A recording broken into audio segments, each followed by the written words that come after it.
The story of Palestine. We'll talk about the Palestinian cause and the events that took place in the 50 years prior to the 1948 war. Palestine resides in a special geographical location. Jebusite, a Canaanite tribe, lived there 6,000 years ago. They settled in Al-Quds, Jerusalem, which was known as Jebus. Then, more Canaanite tribes settled in the northern part of Palestine, which used to be known as the Land of Canaan. Most Palestinians of today descend from these Canaanite tribes. The name Palestine probably came from Philistine, tribes who came from the sea. They settled and integrated with the original people, and that land became known as Palestine. Over time, many nations have lived in Palestine and took rule over it.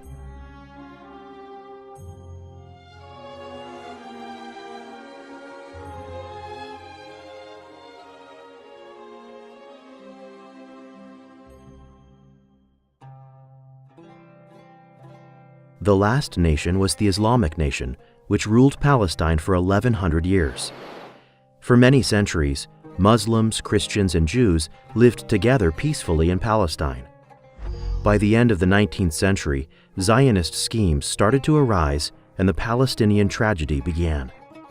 At the time, Palestine's population was around 460,000. Jews made up 3% of the population. With the rise of the European nationalism, more Jews suffered persecution. So they started to organize themselves and to think about emigrating from Europe. But where to? The Jewish journalist Theodor Herzl answered this question in his book, where he called for a national homeland for the Jews. He suggested Palestine, Argentine, and other places in Africa as well. Then, several Jewish conferences took place to raise funds and support for this scheme, and Palestine was chosen to be the destination. Powerful Jews in the United Kingdom and the United States of America pressured their governments to support them as well. And the immigration of the Jews to Palestine began. 25,000 Jews came to Palestine from Eastern Europe and Russia. The Jews' population increased to 5%. We will see how these huge waves of immigrant Jews, filled with Zionist ideas, were the main reason for the Palestinian plight. With every influx of immigrants, problems regarding livelihood and land arose with the original people of Palestine. In 1891, Al-Quds notables appealed to the Ottoman government to stop Russian Jews' immigration and land ownership. But the immigration of the Jews did not stop.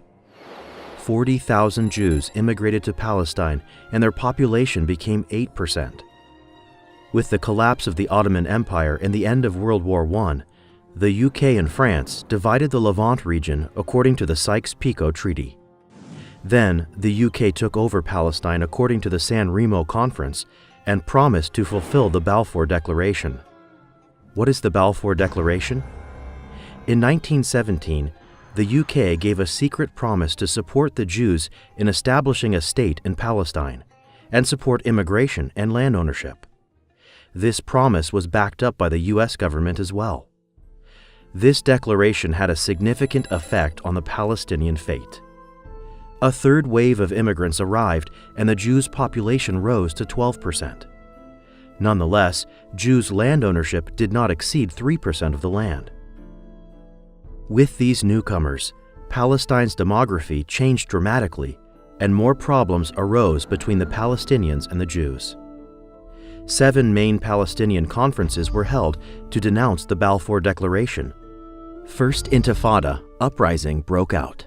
Riot and disturbance broke out in Jaffa. A conference in Nablus called for a boycott with Zionists. The Supreme Muslim Council was established with the leadership of Amin al-Husseini. On the other side, the Haganah was established as a military Zionist organization. Although it was covert and illegal, Britain supported the unlawful, directly and indirectly. Meanwhile, Britain arrested every Palestinian who had a weapon in his house. More immigration waves came from Poland, Russia, Germany, and others. Jewish population increased to 17%. Riots around the Al-Barak Wall, Western Wall, broke out in Al-Aqsa Mosque in Jerusalem. More Palestinians joined the resistance, and in 1933, Al-Quds' big revolt broke out. 2 years later, the leader Izzeddin al-Qassam died with his friends while fighting the British. Another wave of immigrants reached Palestine with 250,000 Jews. The Jews' population increased to 30%. The Big Palestinian Revolution. The Big Palestinian Revolution broke out against the British and Jewish gangs all over Palestine. This revolution was bigger than the previous uprisings. It started with a strike for 6 months. During the revolt, Britain established the Peel Commission. It recommended to divide Palestine into a Jewish state and an Arab state, and for Jerusalem to stay under the British mandate. This meant evacuating hundreds of thousands of Palestinians from the proposed Jewish state to the Arab state. At the time, Jews only owned 5.5% of Palestine land. Nevertheless, the proposed Jewish state would reside on 33% of Palestine. Palestinians rejected these propositions, and they were not implemented. Under the revolt pressure, Britain issued what was known as MacDonald White Paper.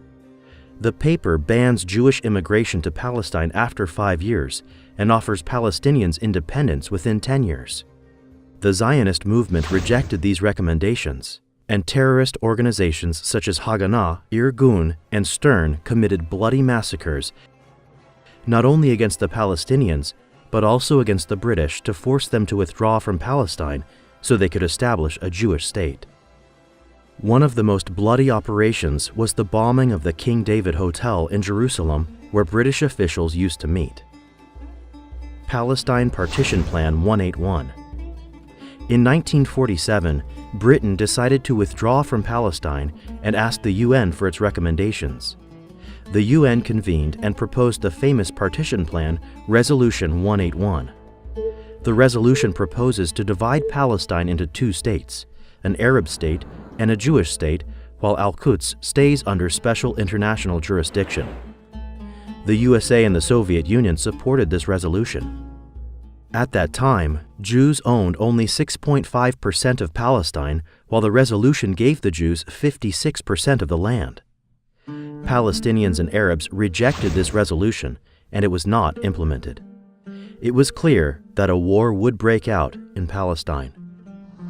Haganah called for army conscription for all Jews between the ages of 17 to 25. On the other hand, the League of Arab States created the Arab Liberation Army. Another wave of immigrant Jews reached Palestine. The Jewish population increased to 31.5% prior to the war. At that time, Jews owned only 9% of Palestine. This figure illustrates Jews' land ownership. 1948 War. In 1948, Britain withdrew from Palestine and the war between the Arabs and the Zionists broke out. The war ended with Zionists taking over more land.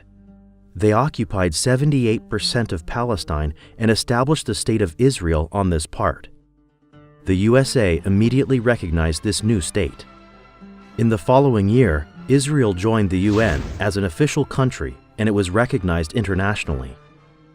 Due to the 1948 war, Al-Quds was divided into 2 parts, the western part that was taken by the Jews and the eastern part that stayed under the Jordanian control.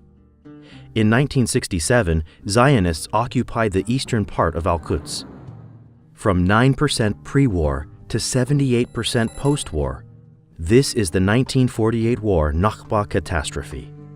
To summarize the primary cause of the Palestinian plight, the main problem was with the huge waves of Jewish immigrants with a Zionist ideology which states that Palestine belongs to Jews and Jews alone, and that they should establish their own state there with any means possible, regardless of the fate of the original people.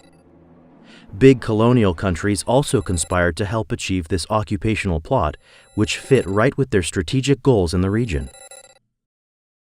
All this led to create the Palestinian cause and the plight of Palestinians.